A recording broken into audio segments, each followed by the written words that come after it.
Temporaryong nabalda ang demolition sa Lot 937 sa sitio San Miguel, Barangay Apas, Dakbayan sa Sugbo.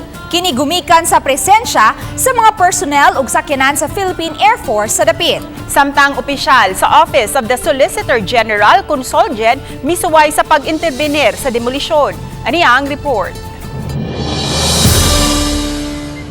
Ingon ni ang sitwasyon kaganinang buntag sa agianan padung sa Lot 937 sa Barangay Apas. Adunay nakapaskil nga tarpaulin uban ang mga personnel sa Philippine Air Force. Aduna usay mga pulis nga una nang nakadetail sa dapit nga maoy nag-secure sa gipahigayong demolition nga gisugdan ni atong Nobyembre 3. Temporaryong ipahunong sa sheriff ang demolition aron dili mo samot ug ulbo ang tensyon. Matod ni Sheriff Edelberto Suarin nga gikwestiyon sa Philippine Air Force ang implementasyon sa demolition. Ni-claim usab kuno ang Philippine Air Force nga maoy administrador sa Luna. Ang sulti sa Philippine Air Force sila na ang administrator sa mga yuta bitaw sa DND ana sila ikuan. Nagpahigayon og conference ang mga opisyal sa kapulisan, court sheriff, opisyal sa Philippine Air Force didto sa sulod sa Cebu City Police Office.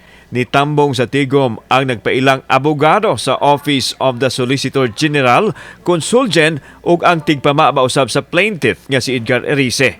Wa maatubang sa media ang Sulgen ug wa usab mohatag og detalye sa iyang presensya. Apan gitugaan ni Sheriff Suarin nga nisuway og pahunong kaniya sa demolition ang abogada sa Sulgen.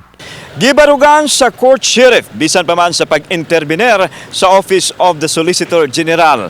Bugtong court order lang o TRO ang makapahunong sa demolition sa Luna nga 937 diri sa sitio San Miguel sa Barangay Apas, Dakbayan sa Sugbo. Ipahuwat unsay resulta sa gipile na kaso sa Supreme Court and dili man na pwede nga maoy rason nga para mahunong. TRO ra gyud ang makapahunong.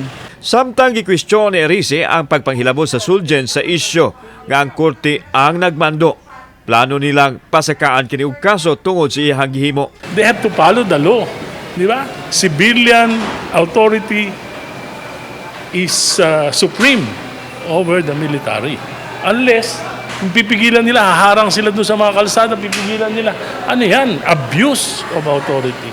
Hanggat hindi nagdidesisyon ng korte, amin yan. Human sa tigom gipadayon sa sheriff ang demolition. Aron masiguro nga way mohimo og obstruction sa mando sa korte, nagpadala og trupas kapulisan uban ang masakop sa SWAT ang Cebu City Police Office.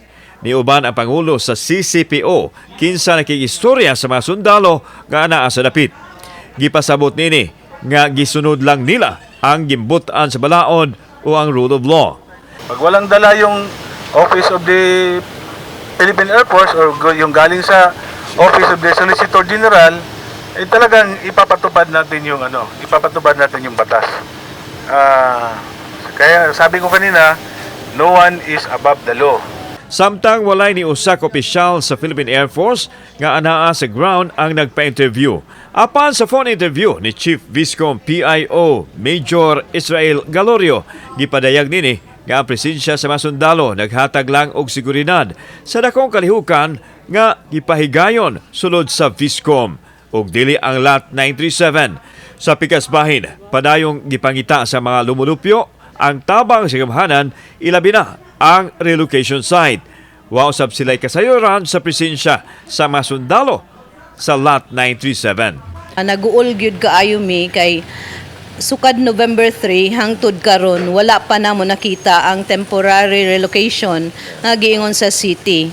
Unya wala pa pud namo nahisgutan kung unsa nang relocation nga ilang giingon nga 11-12. Kauban si Rod Prado, ako si Alan Domingo. Balitang Bisdak.